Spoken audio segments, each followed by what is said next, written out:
જોતા કરતી ધમધમાટ કરતી આવી ગઈ. એ આવી ગઈ બાપુની છુક છુક ગાડી આવી ગઈ. આ મારા બાળપણના ભેરુબંધ જીગરિયા સુરજ બાપુની સવારી આવી ગઈ. બાપુ કેટલા વખતે શહેરમાંથી ભણી ગણીને આવે છે તે કોણ જાણે બાપુએ કેવાય વાગા પહેર્યા છે. હું તો એમને ઓળખી નહીં શકું. કયા ડબ્બામાં છે બાપુ?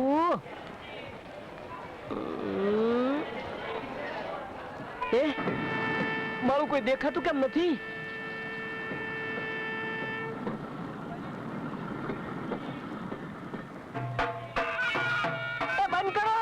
બંધ કરો તમારા ઢોલકા પીપુડા બંધ કરો. આ બાપુએ એમની નાનપણની આદત મુજબ આજે એમના ભેરુબંધ દેવલાને છેતર્યો. તાર કરીને પોતા એવા જ નહીં. હવે તમે મારી સામે જુઓ માં. ઘર ભેગા થાવ હાજે હવેલી આવીને પૈસા લઈ જાજો. જાઓ, અરે જાઓ જ કહું છું. એ પકતું બા કોઈ નથી આવ્યું. હવે આપણે બે જણા બા સાહેબ અને બાપુ સાહેબ ની ગાળું ખાવા તૈયાર થઈ જાઓ. હાલો દરવાજો ખોલો. Hello. Good morning Devla. How are you? બાપુ અંગ્રેજીમાં ગાળો દેમાં કરી નાખ્યું ને હંધુઈ ચત્તાનું ઊંધું. બાપુ નાનપણથી હંધાઈને ઊંધા રસ્તે ચડાવી દેવાની તમારી આદત હજુ ગઈ નથી લાગતી હો. મારી આદત ને માર ગોળી.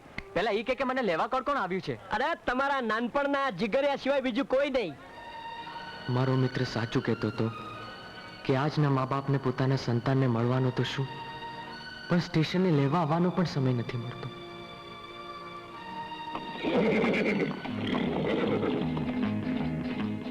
રાજા પણ આવે છે. સારું થયું, હવે હું રાજા હારે જ જઈશ. કે ના બાપુ ના, એવો ઊંધો અખતરો કરશો માં, નહીં તો ઘરે જઈને મારે માર ખાવાનો વારો આવશે. અરે તારું જે થવું હોય થાય, હું તો આ હાલ્યો. અરે પણ બાપુ મારું સાંભળો તો ખરા. રાજા તું જ મારો ખરો સાથી છે. એ બાપુ આ ગરીબ નું સાંભળો તો ખરા. દેવલા તું ઘરે જા, હું આવું છું. હાલ રાજા. મારે ઠર દીકરા દેવલા, તારા પોઢવાને વાર આવી ગયા. પકતુબા હાલો ગાડીમાં બેહો.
પધારો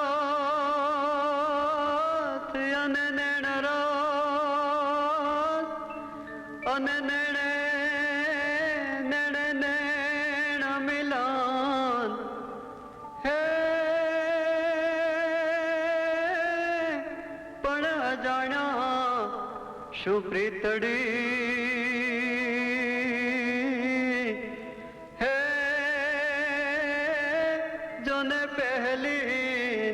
કરા